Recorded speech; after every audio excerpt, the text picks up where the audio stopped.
Ààrẹ Bọ́lá Ahmed Tinubu ó ti gbé ìgbésẹ̀ ńlá lórí ìṣòro ètò ààbò orílẹ̀-èdè Nàìjíríà. Bẹ́ẹ̀ ló jẹ́ kó di mímọ̀ pé òun àti ààrẹ orílẹ̀-èdè France, ààrẹ Emmanuel Macron,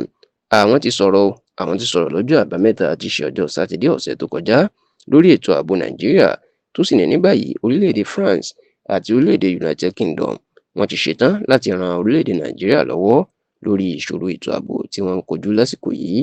Kì í ṣe ìròyìn mọ́ pé bó tilẹ̀ jẹ́ pé àwọn ẹgbẹ́ afẹ̀míṣòfò bíi Boko Haram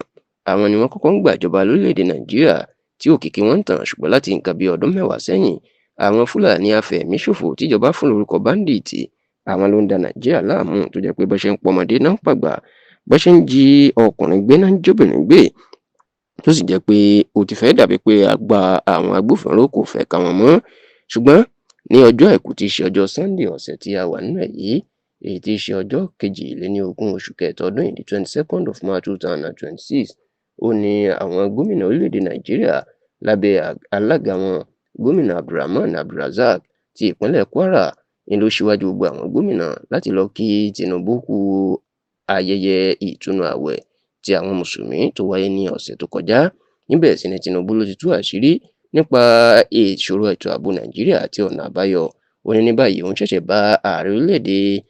France sọ̀rọ̀ lórí fóònù lọ́jọ́ Sátidé ọ̀sẹ̀ tó kọjá ni. Bẹ́ẹ̀ ló ní àwọn méjèèjì àwọn ti jọ panupọ̀ pé wọn yóò ran àwọn lọ́wọ́, tí wọn yóò kó àwọn nǹkan ìjà ogun gidi tí wọn yóò kó fún àwọn láti fi kojú àwọn afẹ̀míṣòfò náà. Bákan náà ló ní àbẹ̀wò tó ń ṣe sí orílẹ̀-èdè United Kingdom, èyí tí ọba orílẹ̀-èdè England, ọba Charles kẹta, tó ránṣẹ́ pé òun àti ìyàwó òun wọ́n láwọn tó jọ sọ̀rọ̀ ètò ààbò náà, pàápàá pẹ̀lú olórí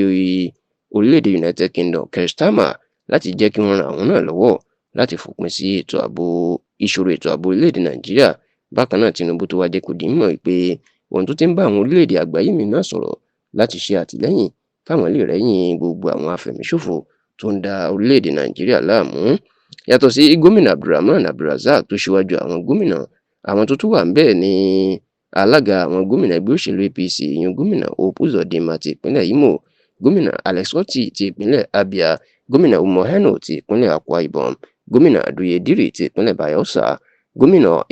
Isiat Alia ti ìpínlẹ̀ Benue, gómìnà Basi Otu ti ìpínlẹ̀ Cross River, gómìnà Sheriff Oborevwori ti ìpínlẹ̀ Delta, gómìnà Francis Nwifuru ti ìpínlẹ̀ Mbọ̀yì, gómìnà Monday Okpebholo ti ìpínlẹ̀ Edo, gómìnà Peter Mbah ti ìpínlẹ̀ Enugu, gómìnà Mohammed Ino Yahaya ti ìpínlẹ̀ Gombe, gómìnà Umar Namadi ti ìpínlẹ̀ Jigawa, gómìnà Abba Yusuf ti ìpínlẹ̀ Kano, gómìnà Dikko Umar Radda ti ìpínlẹ̀ Katsina, gómìnà Ahmed Usman Ododo ti ìpínlẹ̀ Kogi, gómìnà Babajide Sanwo-Olu ti ìpínlẹ̀ Èkó,